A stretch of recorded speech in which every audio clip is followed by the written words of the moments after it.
Soyez les bienvenus, messieurs. Édouard et Grégoire. Merci beaucoup. Je regardais mes petites photos. Ça va, Paul Tourny? Pour l'instant, ça va bien. On s'habitue petit à petit, vous allez voir. Pensez à moi, je passe la journée là-dessus, donc c'est un peu différent.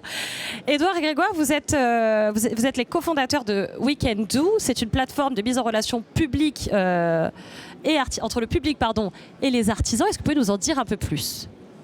Oui, c'est aujourd'hui un collectif de 800 artisans qui ouvrent les portes de leurs ateliers pour offrir des initiations au savoir-faire manuel. Donc pour vous donner quelques exemples, vous allez passer quelques heures chez un boulanger pour apprendre à faire du pain, vous allez chez un maroquinier pour faire un sac à main, vous allez chez un bijoutier faire des bijoux. Tous ces métiers manuels qui font la fierté de l'artisanat français.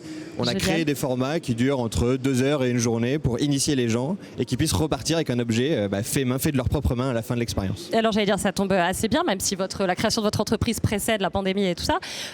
On a vu pendant le confinement qu'il y avait plein de gens qui voulaient apprendre à faire leur pain, apprendre à réparer eux-mêmes, à reconstruire. Ouais. Vous avez reçu d'autres demandes depuis, on vous a plus sollicité qu'avant? Ouais, c'est assez amusant comme ça a finalement explosé pendant le confinement. Donc logiquement, les ateliers n'ont pas pu avoir lieu pendant les 2 mois et demi du confinement.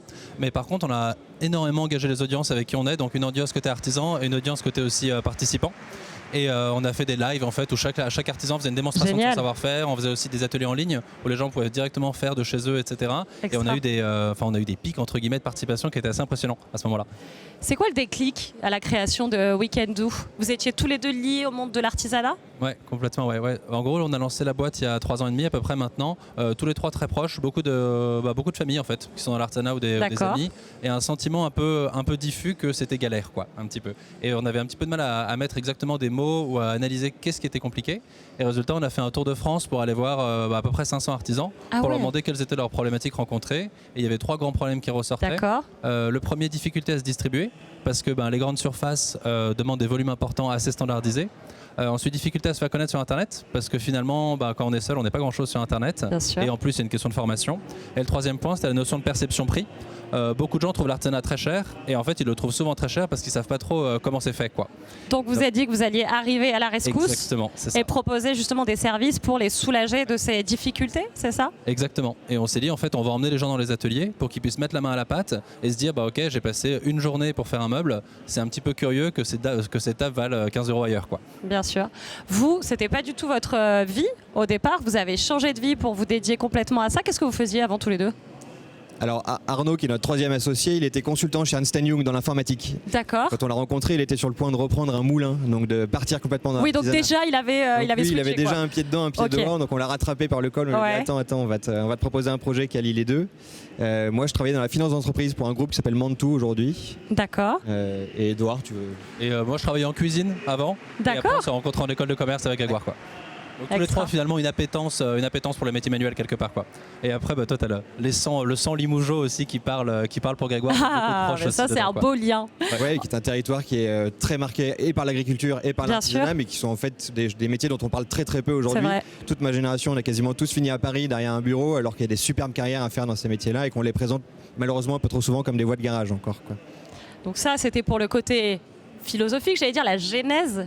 La mise en place, c'est quand même un autre délire. Il faut mettre d'autres choses en œuvre. Comment vous avez basculé Alors le début, d'abord, c'est de trouver des artisans qui acceptaient de nous suivre un peu dans notre délire, parce que c'est pas du tout leur métier au départ. Ce sont des gens qui sont là pour produire et vendre leurs objets. Oui, ils devaient se dire pourquoi on devrait former en plus. Exactement, on leur demande de créer une nouvelle activité.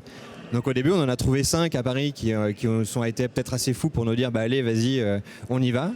Et après, nous, on a couru pour trouver plein de clients à ces 5-là, pour leur montrer que ça avait un impact très positif sur leur business, parce que c'est aussi des chefs d'entreprise.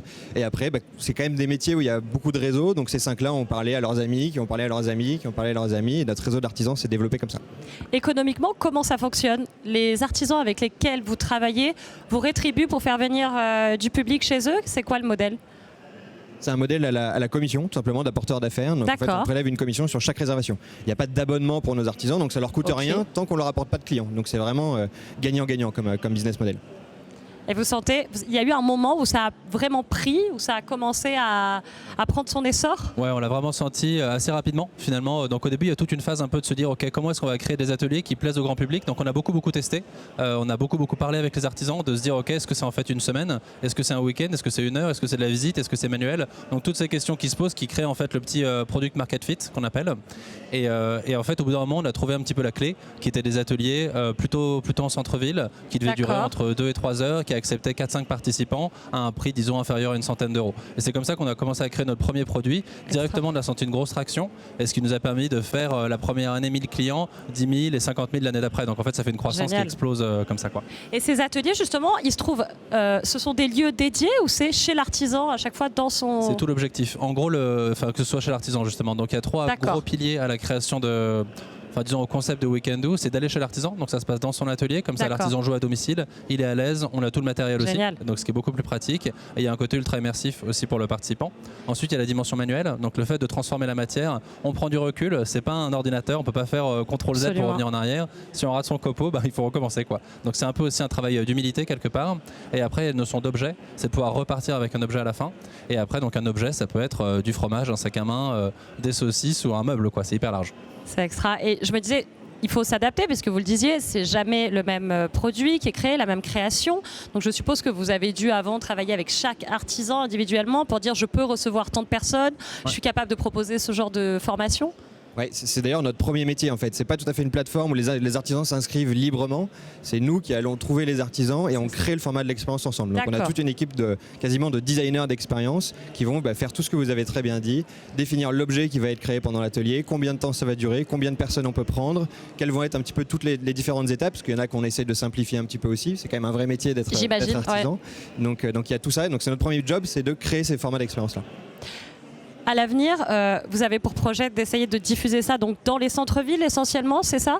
Alors à la base on voulait plutôt le faire hors des centres-villes justement parce que les artisans qui sont hors des centres-villes sont souvent ceux qui en ont le plus besoin. Les plus isolés sans doute. Après il y avait une logique d'efficacité, comme on voulait absolument des ateliers hyper quali, on voulait rencontrer tous les artisans, définir les formats d'atelier comme le disait Greg, et résultat ça prend un peu de temps. Donc on a préféré commencer par des zones denses, mais l'idée maintenant, la vision qu'on a en tout cas, c'est de vouloir vraiment remettre l'artisanat dans le quotidien des gens, et donc ça veut dire qu'il faut toucher tous les Français, et donc sortir aussi des centres-villes parce que c'est là où les artisans en ont le plus besoin, et c'est aussi là où il n'y a pas forcément le plus d'offres aussi qui sont proposées, quoi.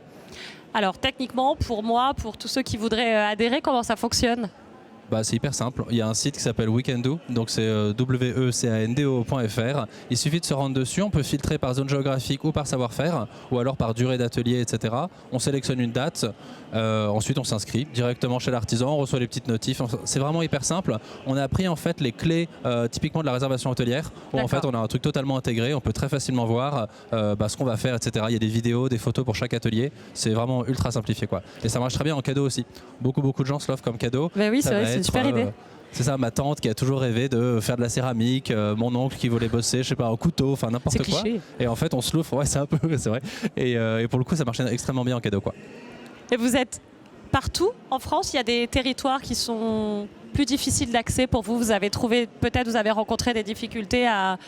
Alors on a commencé par les grandes métropoles, donc aujourd'hui on est présent dans les 15 plus grandes villes françaises. D'accord. D'abord pour l'efficacité de la constitution du réseau d'artisans et aussi parce que chaque nouvelle localité est une nouvelle activité pour nous. Il nous faut aussi un budget marketing pour chaque zone. Ça sert à rien d'aller faire de la pub pour des ateliers à Biarritz, à Strasbourg. Donc on a fait une petite stratégie de saut de nénuphar en nénuphar comme ça.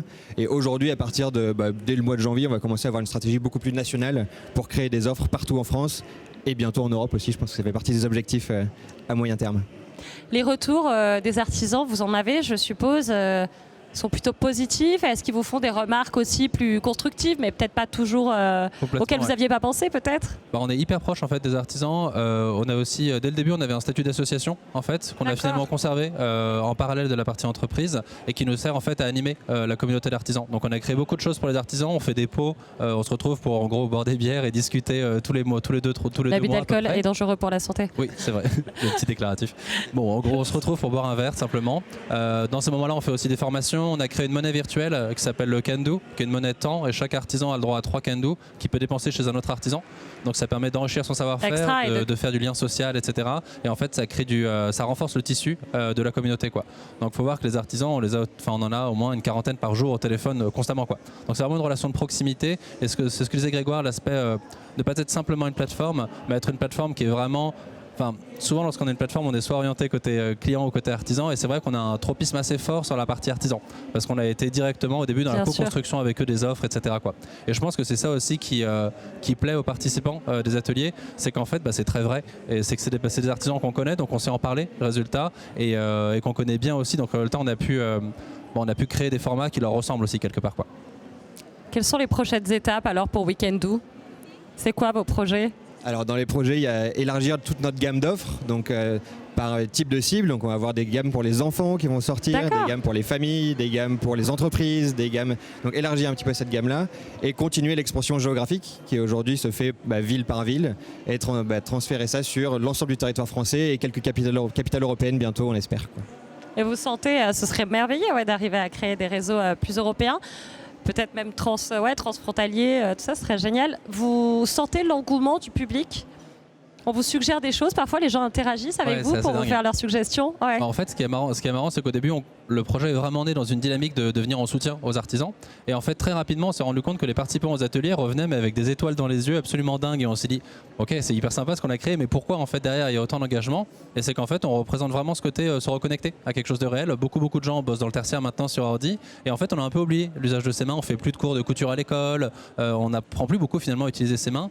Et les gens finalement se reconnectent à une réalité et aussi à un autre rapport au temps d'une certaine manière. Donc en fait, c'est quasiment méditatif en fait comme truc. Donc on prend vraiment du recul dessus et on passe 2 heures à travailler un morceau de matière. Et en fait, les gens prennent énormément de recul dessus et derrière, ils deviennent un peu accros. Donc on a des gens qui en fait derrière rachètent très souvent des ateliers, le recommandent, etc. Donc il y a une notion un peu d'un noyau d'ambassadeurs qui recommande énormément Weekend Do et qui résultat propage la bonne parole largement, quoi.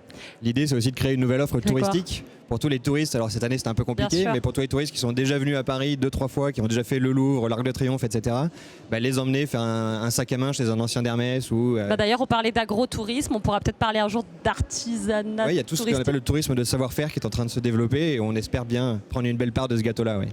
Est-ce que vous sentez, on en parlait tout à l'heure avec Nicolas Joliet, est-ce que vous sentez vous que la pandémie a occasionné un changement des mentalités là-dessus ou déjà ça prévalait? Comment vous avez senti un engouement encore plus fort après tout ça?